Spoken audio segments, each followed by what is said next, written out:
In some US states, you can legally smoke pot on the street, but if you did that in Bulgaria, you'd probably get arrested.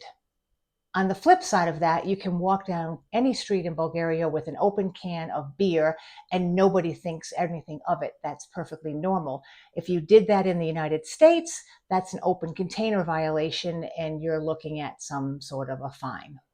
Today, I'm breaking down the weirdest legal differences between the United States and Bulgaria, things that could get you arrested in one country but are totally normal in the other.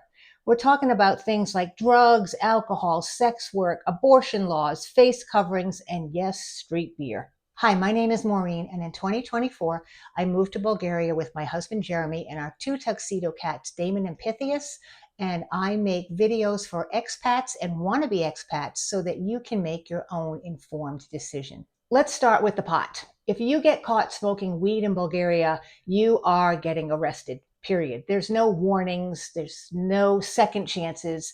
You are getting arrested. Smoking pot is not legal in this country, and they are very strict about enforcing those laws. Even small amounts for personal use can be seen as a criminal offense. The penalties, 1 to 6 years in prison or a fine equal to US $1,000 upwards of $6,000. And if you're a repeat offender, that's mandatory jail time. Meanwhile, in the US, it's totally the opposite. Cannabis is legal in 40 of the 50 states for medical use, and in about half the states for recreational use. So yeah, trying that back home, no big deal if you're in the right state. But try lighting up a joint in Sofia and you better have your lawyer on speed dial. Now pivot to the reverse, public consumption of alcohol. In the US, our laws are stricter than that. Most states have open container laws, meaning you can't walk down the street swilling a beer. Even if you're at some sort of a festival where they're serving beer, they generally have a confined area where you're allowed to drink the beer. You can't just walk around with your open container. That's a big deal in the United States. Here in Bulgaria, it's just seen as normal. People, you've heard me mention in other videos that people have this habit, particularly in the evening, of sitting around on the sidewalk in front of their house and congregating with their friends, their neighbors, and oftentimes there is some rakia, which is the moonshine of Bulgaria. It's a fruit, very strong fruit brandy, and it's not uncommon for folks to be sitting around drinking that or some other form of adult beverages while they're just communing with each other. That's perfectly legal. That's perfectly normal. You're not going to have any problems with the police if you are doing that. The other thing that's a little bit different regarding drinking in Bulgaria versus the United States is that the legal drinking age in Bulgaria is 18, whereas in the States it's 21. The culture here around drinking is much different than it is in the United States. People think nothing of giving children a little bit of wine with dinner. It's just how they grow up. Alcohol is woven into Bulgarian daily life and culture. So wine, beer, rakia, it's just considered part of the culture. It doesn't have that taboo sense that we put around alcohol in the United States. I did a bit of a deep dive into this because I was curious about how the perception of alcohol here in Bulgaria is so much different than it is in the United States. So I did a little bit of research, and one thing that popped up that I hadn't even thought about, Bulgaria doesn't have the history of prohibition like we had in the United States. And I think that still lingers in the US culture. Bulgaria simply never had a cultural movement that demonized alcohol like we had in the US in the 1920s. On the flip side of that, remember that Bulgaria was a communist state for decades. In the Eastern Bloc, where communism took hold for decades, drugs were seen as demonization from the West, and it was a decadent thing to partake in. And the Soviets were just very much anti-Western anything. So drugs still have that real deep-rooted sense in the Bulgarian culture and in Bulgarian law that it's just not okay. Whereas alcohol has been part of their culture and they don't think anything of it. So for Bulgarians, alcohol is tradition. Drugs are Western corruption. There's a big difference there on how the two are perceived. And then the other thing, as a side note to that, is I think there's a general fear here that Bulgaria is going to become a drug trafficking corridor between Asia, the Middle East, and Europe. So for all of those reasons, I don't see pot becoming legal in Bulgaria anytime soon. Meanwhile, in the US, at least in the majority of states, the laws around cannabis have definitely relaxed. In the US, you can walk into a dispensary in California and buy your gummies, and it's right next to the Starbucks. It's just not considered that big of a deal. But if you come to Bulgaria, leave your weed at home. It's not going to be allowed here. But weed and alcohol aren't the only things that have different penalties and levels of acceptance between the two states. We're talking things like prostitution, abortion laws, all kinds of stuff. So let's talk about those so that if you decide to visit Bulgaria or move to Bulgaria, you won't get caught unaware. If you're from the US or grew up in the US, you probably assume that prostitution is illegal everywhere except for Vegas, because it's Vegas. But here in Bulgaria, prostitution is legal, sort of.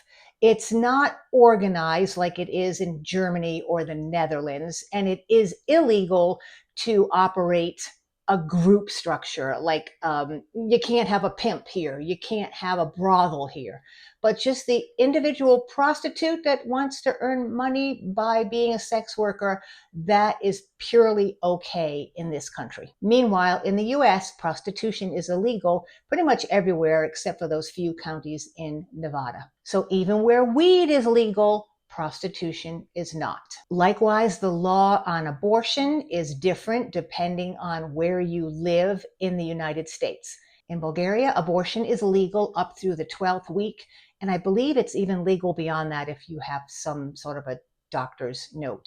In the US, it depends on which state you're standing in. After the Supreme Court overturned Roe versus Wade in 2022, many states either eliminated right to abortion totally, or they put severe restrictions on a woman's ability to have an abortion. In Bulgaria, which is actually considered a fairly conservative country, abortion is not only legal, but it's covered by their health care. It's just one of those cultural flip-flops where the definition of freedom is interpreted differently depending on which country you're in. Let's keep going because, believe it or not, driving laws are different in the two countries. And if you don't know what the driving laws are, in Bulgaria, you might end up getting pulled over.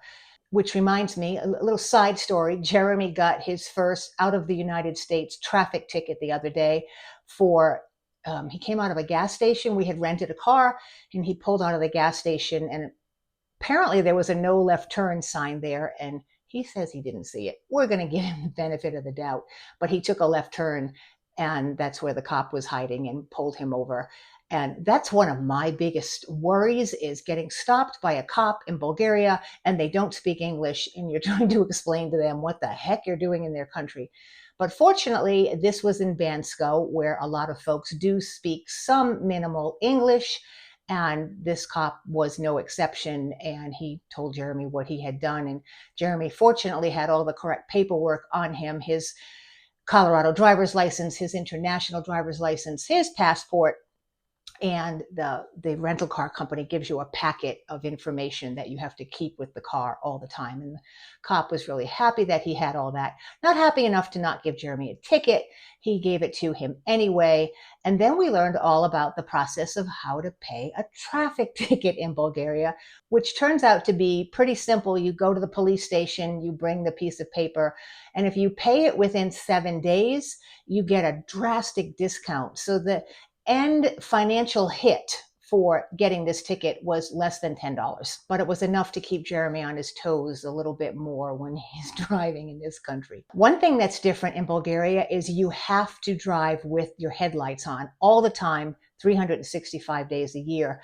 In the United States, I believe that it is optional. It's probably regulated by the state that you're driving in, but I know in many states it's optional. But here, has to be on all the time. You can actually get pulled over if your lights aren't on while you're driving. Another thing that's a little bit different here is that dash cams are quite common, and they're common in the US as well. But the difference in Bulgaria is The cops almost expect you to use a dash cam because if you are in an accident or the victim of a hit and run, that's how they justify who was at fault. So oftentimes you have to prove that the accident wasn't your fault. And so therefore, if you have a dash cam, then everybody can see what caused the accident and who was at fault. But if you post dash cam footage online and it shows someone's face or their license plate number, that's not okay. That's illegal in Bulgaria. So if you have a dash cam, use it for your own purposes, but don't be plastering that stuff all over your YouTube channel because it's just not going to fly. That's illegal under Bulgarian privacy laws and you could get sued. Let's talk about bribery and corruption since we're sort of adjacent to that topic. While it's not as prevalent as it used to be, it's still a thing here in Bulgaria. It's not a thing I would undertake. I'm not a local. I don't speak the language. That is the last thing I would attempt to do. And I want to underscore, it's not as prevalent as it is in Ecuador. When we live there, that's basically the way that you get out of a fine or an accident is you just bribe the cop. It's standard practice. That's not the case in Bulgaria, but it definitely is still part of the local culture. However, don't try this if you're a foreigner. Just follow the rules. Your best bet is to not get stopped in the first place, but even for careful drivers like Jeremy and me, it can sometimes happen if you momentarily don't pay attention or you forget to check your speed.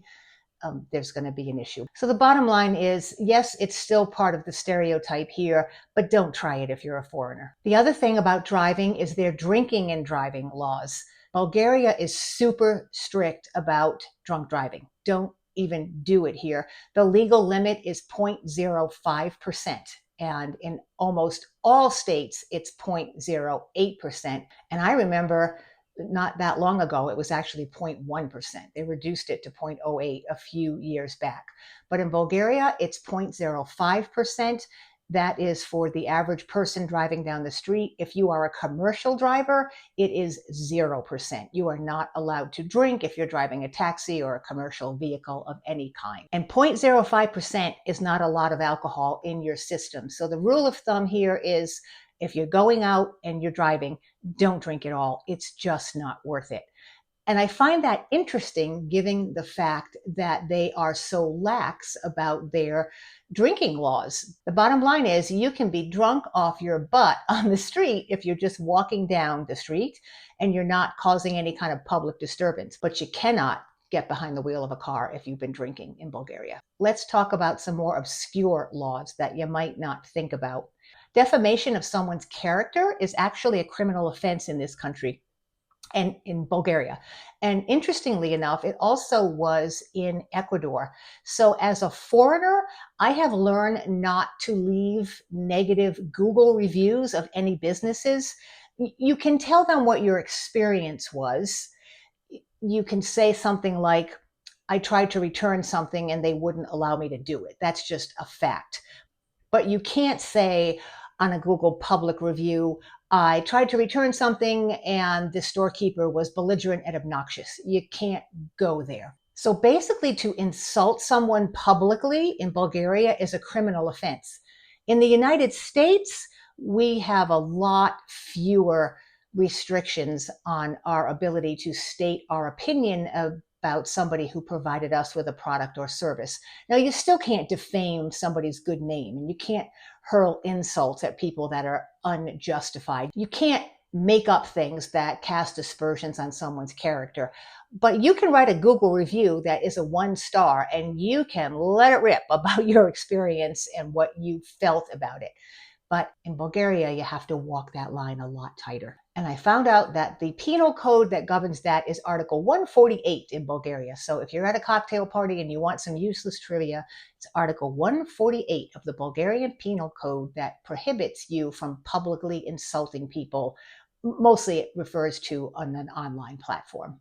In extreme cases, you're looking at a fine of over $8,000 or up to a year in jail time. So don't do it here. This next one surprises a lot of Americans because we are all hung up on our right to bear arms, and it's got to do with gun control and owning a gun. Gun laws are strictly enforced here, whereas in the US, we consider the right to bear arms as a part of our Constitution, and it's something that we've come to expect, whether we like it or not. In Bulgaria, private gun ownership is legal, but it's tightly regulated and only for specific reasons like hunting or sport shooting. And here's actually what you need to own a gun in Bulgaria. You have to have a psychological evaluation, you have to have no criminal record, and you have to have police approval. So carrying for defense is rarely allowed. Handguns for personal defenses are basically prohibited for most civilians. That's a huge cultural difference, especially if you're coming from a state like Texas or Arizona. Another legality that's different here that you need to know about if you come here is that in Bulgaria, you are legally required to carry your ID with you at all times. And again, we had that same situation in Ecuador. So all Bulgarians and Ecuadorians, and probably a lot of countries that I'm not familiar with, your residency here gives you a residency card. They're called different things in different countries, but everybody has some sort of a residency card. Whereas we in the United States, we're such a car culture that most people just rely on their driver's license. We do have separate IDs that you can get in the US, but for the most part, that's only for people who don't drive. In Bulgaria, there are people who don't drive at all, who don't have cars, and you still have to have a legal form of identification. So everybody here has one. As a foreigner, we have one. And before we got our residency cards, which we actually just got last week, we had to carry our passports around with us. If you are stopped at a random police check or you're stopped because you've committed some sort of traffic violation, you have to have your ID on you at all times. The other thing that's different here is public surveillance. So people kind of take that for granted that it's a thing here in Bulgaria. Bulgarians don't have the debate about Big Brother like we have in the United States. So it's pretty much expected that anytime you go into a public place here, you're going to be on camera. Bulgarians see that as an issue of safety, whereas in the US, it's a violation of privacy. That's just something that's a little bit of a different nuance between Bulgaria and the United States. One last thing that I found interesting here is that covering your face with any kind of a facial covering besides a mask is fine, especially after COVID. But anything like, what do you call it, a burqa, anything that covers the face is considered against the law here in public places, and you can be given a fine for that. And that applies in public buildings, streets, parks, restaurants, shops, and even on public transportation. So yeah, moving abroad isn't just about a different language and a different food. It's about a different culture, and you can get yourself in trouble if you're not aware of the laws in the country where you're either going to visit or you're moving to. So those are things you want to ask ChatGPT about before you get on the plane. I'd love to hear what you think. Are these laws surprising to you? Because some of them were really surprising for me. I have to admit, I didn't do a lot of homework on this until after we got to Bulgaria, but we got lucky. We didn't inadvertently break any laws before I found out what they actually are. Did I miss something from the country you're in? If I did, please drop it in the comments and we can keep the conversation going. And if you want more real talk about what it's like to live in another country, please like and subscribe, and we'll see you next time.